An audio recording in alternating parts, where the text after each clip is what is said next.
They do this all the time. It is the biggest fraud of our time. I saw a really wonderful story by, you ever seen Victor Davis Hanson on cable news, Fox or Newsmax or elsewhere? If you haven't, I interviewed him once when I used to guest host on radio at WMAL in Washington, D.C.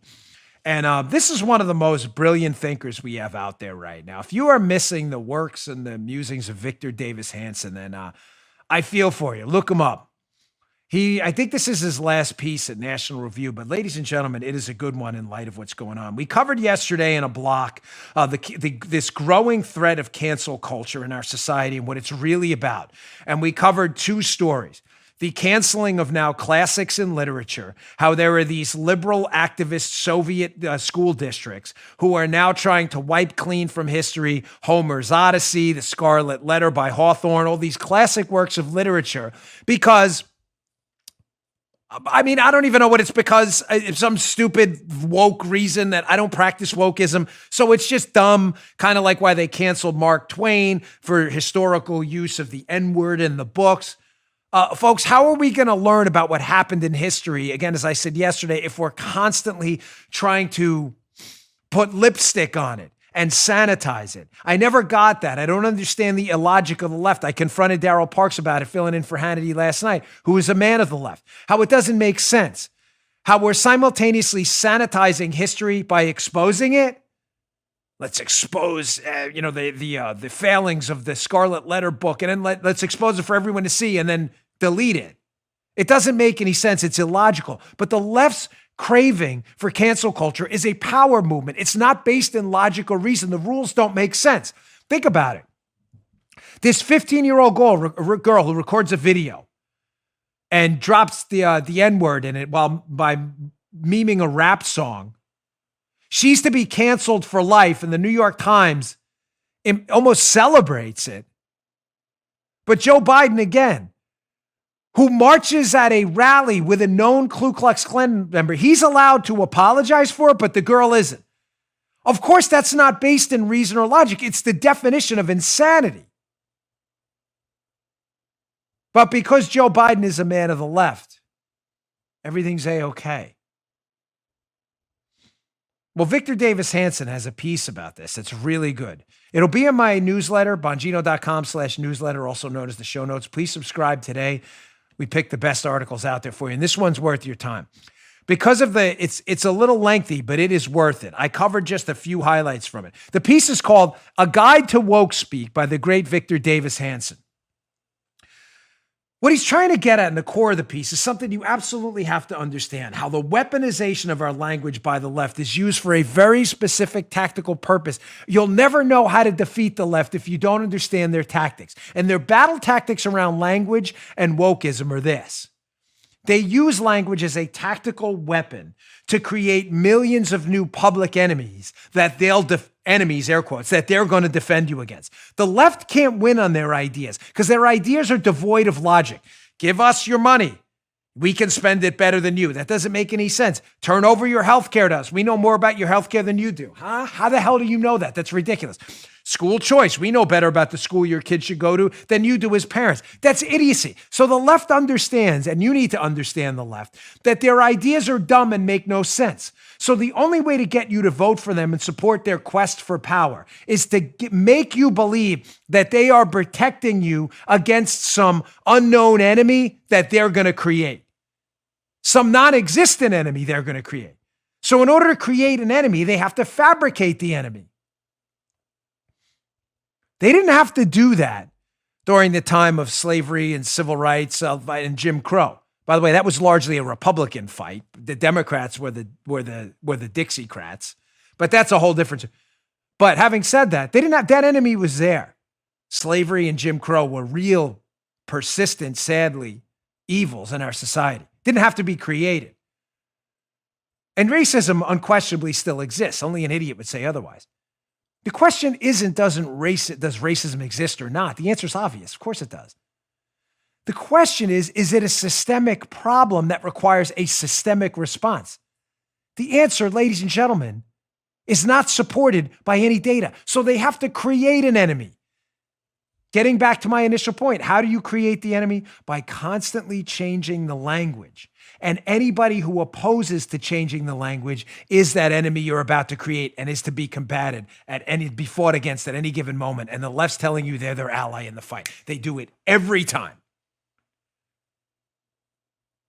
Well, I have to give this example again. I'm sorry. I know my regular listeners have heard it 1,000 times, but when I used to be on the radio, I was on the same radio station, WMAL one time. And that morning, before I went on hosting the morning show,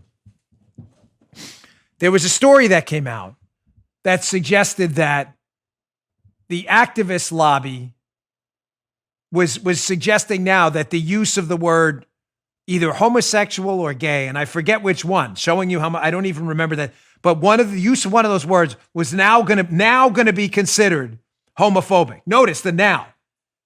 You can't refer to people who are either gay as homosexual or homosexual as gay. And I forget the order it was in, but one of those words was randomly declared on that day to be homophobic.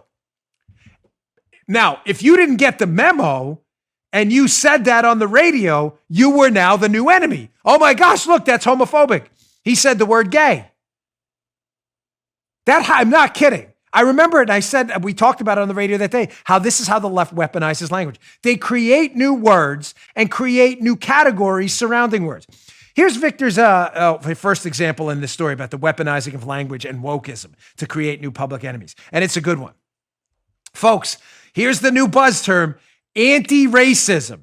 So now, because leave this up for a second, how they're having such a tough time in the left finding enough racists to tell minority voters they're going to protect them against, because it's not the systemic problem they want you to believe it is. Thankfully, it's an isolated abnormality and a real serious problem, but in isolation. It's not systemic as they want you to believe. So now they had to change the term to anti-racism. And Victor Hanson says, anti-racism is a useful salvo for students, teachers, administrators, public employees, political appointees, and media personnel to use preemptively to declare from the start, that you're working for anti-racism. And in here, this is important. And then anyone who disagrees with you, therefore, must be racist, or antithetically, pro-racism.